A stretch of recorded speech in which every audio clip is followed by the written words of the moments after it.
नगर गांव में रजनी नाम की एक लड़की अपने माता पिता के साथ रहा करती थी।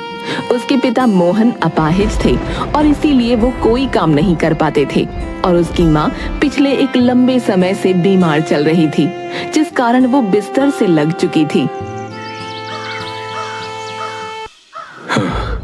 तू भी सोचती होगी ना कभी कभी कि तुझे कैसा बाप मिला है कि उसके जिंदा होते हुए भी तुझे काम करना पड़ रहा है।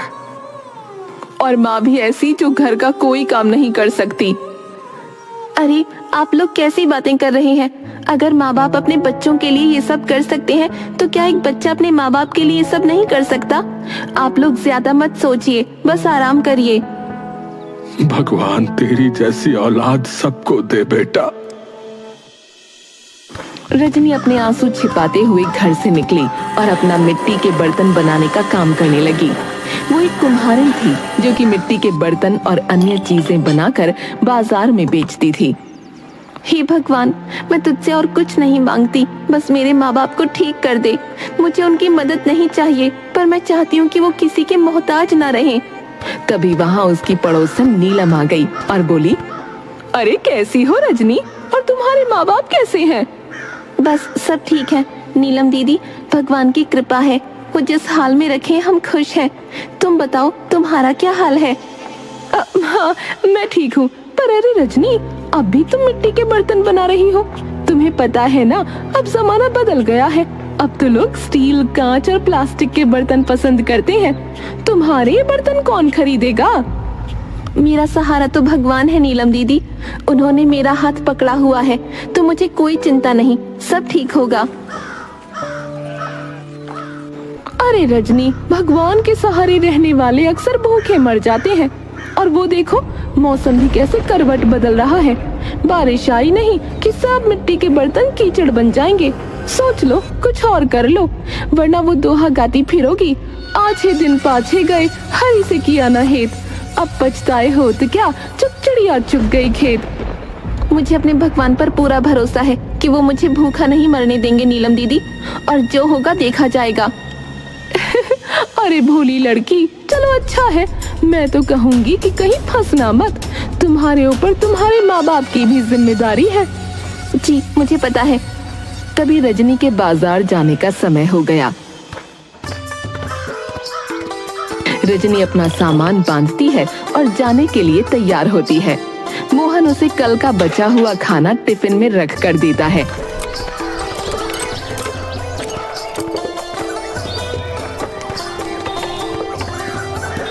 वो बाजार में अपने बर्तन बेचने लगती है। दोपहर होने पर वो एक पेड़ के नीचे बैठकर अपना टिफिन खोलती है कि तभी एक साधु वहाँ आ जाता है। बेटी, 2 दिन से भूखा हूँ, कुछ खाने को मिलेगा क्या? बाबा ये लीजिए, आप ये खा लीजिए।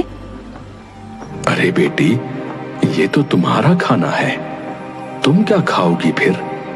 बाबा आप खा लीजिए, मैं घर जाकर खा लूंगी।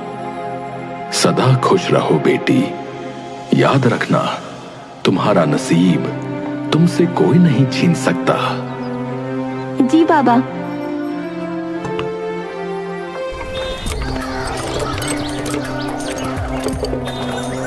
रजनी घर पहुंचती है तो देखती है कि घर में कुछ भी खाने को नहीं है। वो अपने दिन भर की कमाई से बाहर से खाना लाकर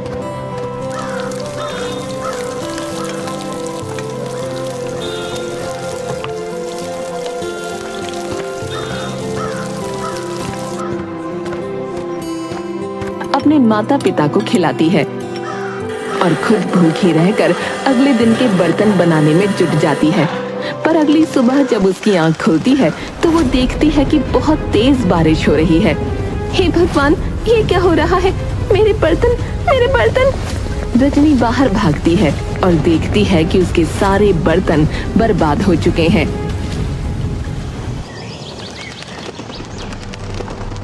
देख लिया रजनी, मैंने कहा था ना कि ये काम नहीं चलेगा। ये भगवान का सहारा है, बारिश आई नहीं कि सब मिट्टी में मिल गया। हे भगवान, ये कैसी परीक्षा है, अब मैं क्या करूं? रजनी अगले दिन नई मिट्टी लाने के लिए तालाब जाती है, लेकिन तालाब में पानी भर चुका था। उसी समय फिर से बारिश शुरू हो गई। उसे समझ आ जाता है कि मिट्टी के बर्तन का काम अब नहीं चलेगा। घर चलाना है तो पैसे चाहिए और पैसों के लिए कोई और काम करना पड़ेगा। मजबूरन वो जमींदार के घर काम मांगने का फैसला करती है। बेटा, ये जमींदार बड़े लोग हैं, जाने क्या क्या काम कहेंगे तुझसे बेटा। पिताजी, जो होगा देखा जाएगा, घर तो चलाना ही है। मेरी बच्ची, ये दिन भी देखना पड़ा। माँ, चिंता मत करो, सब ठीक हो जाएगा। जो नसीब में है वो तो मिलकर ही रहेगा और भगवान सब देख रहा है।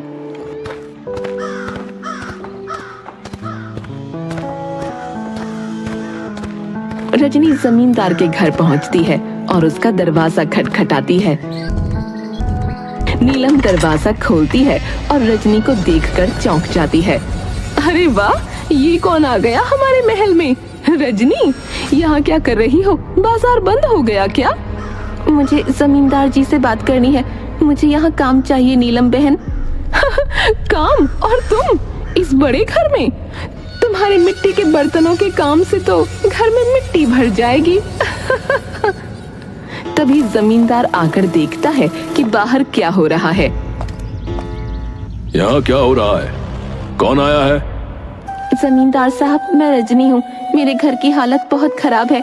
बाबूजी बीमार हैं, माँ बिस्तर से लगी हैं और बारिश ने मेरे सारे मिट्टी के बर्तन खराब कर दिए। मुझे इस घर में काम चाहिए, मैं बहुत मेहनत करूँगी। वैसे मेरे घर में और काम करने वाली की जरूरत तो नहीं है, क्योंकि नीलम पहले से ही काम कर रही है। पर तुम्हारी हालत को देखते हुए चलो ठीक है, तुम नीलम के साथ ही काम कर लेना। ये सुनकर नीलम गुस्से में अपनी मुट्ठियां भींच लेती है। उसकी आंखों में जलन साफ नजर आ रही थी। हालांकि रजनी खुशी खुशी वहां काम शुरू कर देती है। दिन बीतते हैं और रजनी अपनी मेहनत से जमींदार का दिल जीत लेती है। एक दिन जमींदार उसकी तारीफ करता है, जिससे नीलम और चिढ़ जाती है। तुम्हारा काम बहुत अच्छा है रजनी। इतने कम समय में तुमने मेरी उम्मीदों से कहीं बेहतर काम किया है। अब तो ये मुझे हटाने की कगार पर पहुंच गई है। कहीं ऐसा ना हो कि जमींदार साहब सिर्फ इसी को काम पर रखें और मुझे बाहर कर दें। उस शाम नीलम एक षड्यंत्र रचती है और मौका पाकर जमींदार की तिजोरी से गहने और पैसे निकालकर रजनी के थैले में छुपा देती है। जब जमींदार को चोरी का पता चलता है तो वो तिलमिला उठता है। चोरी? मेरे घर में चोरी? इतनी किसकी हिम्मत हो गई? अब जब तक ये चोर पकड़ा नहीं जाता तब तक किसी को भी बाहर जाने की इजाजत नहीं है। सभी नौकर डर से एक दूसरे को देखते हैं। सब डरे हुए थे। तब नीलम आगे बढ़कर बोलती है, साहब, मुझे कहने में बहुत दुख हो रहा है, लेकिन ये चोरी करने वाला शायद रजनी ही है। मैंने उसे आपके कमरे की तरफ जाते देखा था। नहीं, मैं कभी ऐसा नहीं कर सकती। मैं गरीब हूँ पर चोर नहीं। तो फिर अपना थैला दिखाओ। जमींदार खुद उसके थैले की तलाशी लेता है और उसमें से सारा चोरी का सामान मिल जाता है। ये देख रजनी का चेहरा सफेद पड़ जाता है। वो चौंक कर बोलती है, ये मैंने नहीं रखा जमींदार साहब, मुझे फंसाया गया है। तुम्हें शर्म आनी चाहिए रजनी। देवता जैसे जमींदार साहब जिन्होंने तुम्हें काम दिया, उन्हीं से गद्दारी। तुम्हें ये सोचकर छोड़ रहा हूँ कि तुम एक लड़की हो, नहीं तो ऐसी सजा देता कि तुम्हारी 10 पुश्तें भी याद रखती, समझी? अब यहाँ से चली जाओ। आज के बाद अपनी शक्ल भी मत दिखाना मुझे। रजनी दुखी और निराश होकर वहाँ से निकल जाती है। उसे समझ नहीं आता कि अब वो क्या करेगी और अपने माँ बाप को कैसे मुंह दिखाएगी। वो अनजाने में जंगल की ओर चल पड़ती है। वहाँ उसे 2 परियां तनु और मनु दिखती हैं। देखो मनु, ये लड़की कितनी उदास लग रही है। इसके चेहरे पर कितना दुख है। लगता है ये किसी बड़ी मुसीबत में है। हमें इसकी मदद करनी चाहिए। हाँ, चलो इसके पास चलें और पूछते हैं कि आखिर हुआ क्या है। परियां रूप बदलकर उसके पास पहुंचती हैं। अरे बिटिया, क्या बात है, इतनी उदास क्यों हो? देखो, हम बूढ़ियों से कुछ मत छुपाना, हम सब समझ सकती हैं। हाँ हाँ, हम भी तेरे जैसे दिन देख चुके हैं। बोल, क्या परेशानी है? माँ जी, मेरे साथ बड़ा अन्याय हुआ है। मैंने किसी का कुछ नहीं बिगाड़ा, फिर भी मुझ पर चोरी का इल्जाम लगाकर मुझे घर से निकाल दिया गया। मुझे कुछ समझ नहीं आ रहा कि मैं क्या करूं। अरे बेचारी, तेरी ये हालत सुनकर तो दिल ही फटने को हो आया। बताओ, कैसे लोग हैं जो मासूम पर ऐसा इल्जाम लगाते हैं। हाँ बिटिया, तुझे किसी से डरने की जरूरत नहीं, हम हैं तेरे साथ, बस हिम्मत बनाए रख। तभी झाड़ियों में सरसराहट होती है और एक खूंखार भेड़िया सामने आकर गुर्राने लगता है। उसे देखकर वो तीनों घबरा जाती हैं। आप लोग पीछे रहिएगा, मैं इसे भगा दूंगी। रजनी लकड़ी से उस भेड़िए को भगाने लगती है।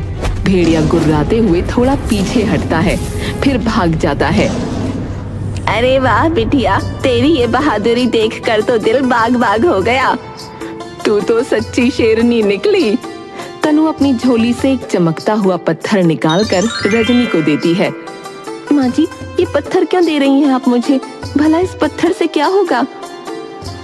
अरे इसे रख ले, ये पत्थर तेरा हर गम दूर करेगा, तुझे पता भी नहीं चलेगा। बस इसे अपने पास रखना। ठीक है माँ जी, आप कह रही हैं तो रख लेती हूँ।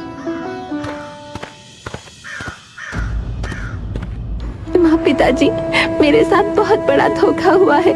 मैंने तो कुछ भी नहीं किया, फिर भी मुझे चोर बोलकर घर से निकाल दिया गया। तो हिम्मत मत हार बेटा, भगवान हमेशा अच्छे लोगों का साथ देते हैं।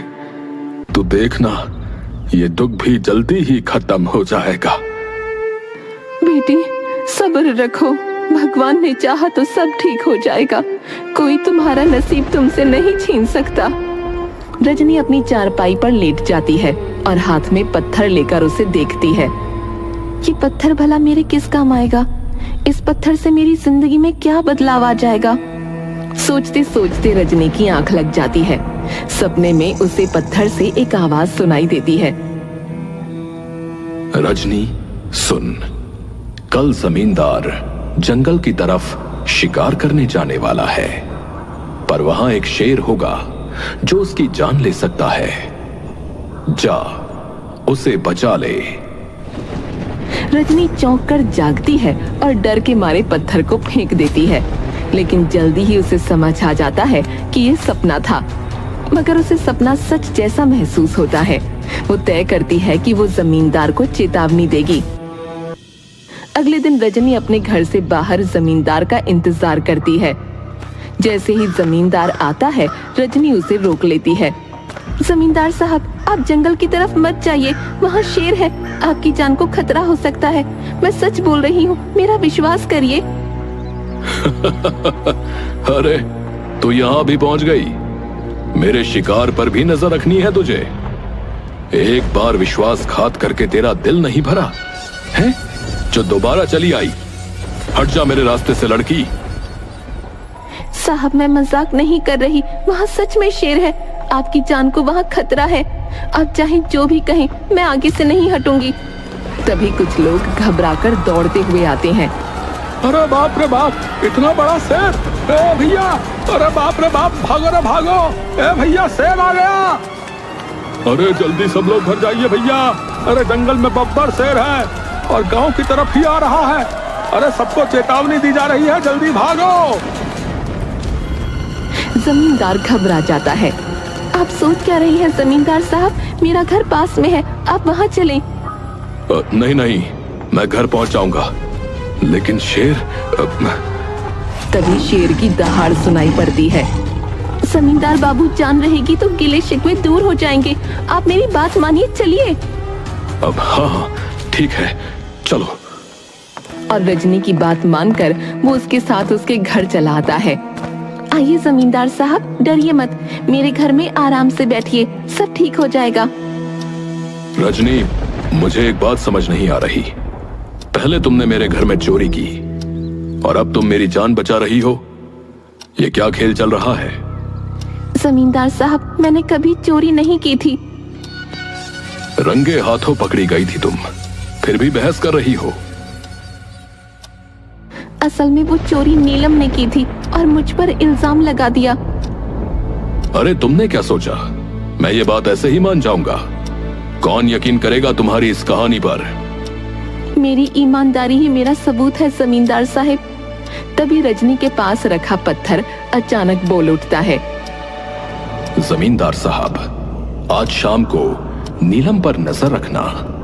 वो आज भी चोरी करेगी। उसे रंगे हाथ पकड़कर आप सच उगलवा सकते हैं। जमींदार चौंक जाता है और पत्थर की ओर घूरता है। ये पत्थर कैसे बोल रहा है? ये सब क्या चक्कर है रजनी? कोई भूत वूत का साया तो नहीं है यहाँ पर? साहब, कोई भूत वूत का साया नहीं है। ये पत्थर 2 बूढ़ी औरतों ने मुझे दिया था। इसने ही मुझे बताया था कि आपको शेर से बचाना है। तो ये जादुई पत्थर तुझे मिला है? इसका मतलब शायद तू सचमुच निर्दोष है। ठीक है, आज शाम को नीलम को रंगे हाथ पकड़कर सच्चाई जानूंगा। शेर का आतंक खत्म होने पर जमींदार अपने घर पहुंचा और शाम को सोने का नाटक करने लगा। नीलम धीरे धीरे कमरे में घुसती है और चोरी करने की कोशिश करती है। आज बुढ़ा जल्दी सो गया, सही मौका है। तिजोरी में हाथ साफ कर लूं, सारा शक उसी रजनी पर जाएगा और बोल दूंगी कि पता नहीं क्या करने दोबारा आई थी यहाँ। जमींदार अचानक उठता है और नीलम का हाथ पकड़ लेता है। तो ये रही हमारी असली चोरनी। बताओ नीलम, उस दिन भी चोरी तुमने ही की थी ना? साहब, मुझे माफ कर दीजिए। हाँ, उस दिन भी वो चोरी मैंने ही की थी, पर मैंने सोचा कि रजनी पर इल्जाम लगा दूंगी तो वो निकाल दी जाएगी। मुझे माफ कर दीजिए। माफी मांग रही हो? एक बेगुनाह को नौकरी से निकलवा कर क्या मिला तुझे, जाहिल लड़की? जमींदार रजनी के घर जाता है। रजनी, मुझे माफ कर दो। मैंने तुझ पर गलत इल्जाम लगाया। अब मुझे सच्चाई पता चल गई है। तुम्हारी नौकरी वापस तुम्हारी है। धन्यवाद साहब, मैंने हमेशा अपने काम को ईमानदारी से किया है। मेरे माँ बापू ने ईमानदारी से कमाना सिखाया है। बेईमानी का तो आज तक एक निवाला तक नहीं खाया हम लोगों ने। जमींदार अपने पिटारे से कुछ पैसे निकालता है और रजनी को देता है। ये लो, ये तुम्हारे घर का खर्च चलाने के लिए है। अब तुम्हें कभी किसी के सामने हाथ फैलाने की जरूरत नहीं पड़ेगी। साहब, आपने हमारी बेटी के साथ न्याय किया। हम आपका ये एहसान कभी नहीं भूलेंगे। और यूं रजनी का नसीब चमक उठा और जो उसका था वो उसे मिल गया। और उसके बाद रजनी खुशी खुशी जमींदार के यहाँ काम करने लगी। दूसरी तरफ अब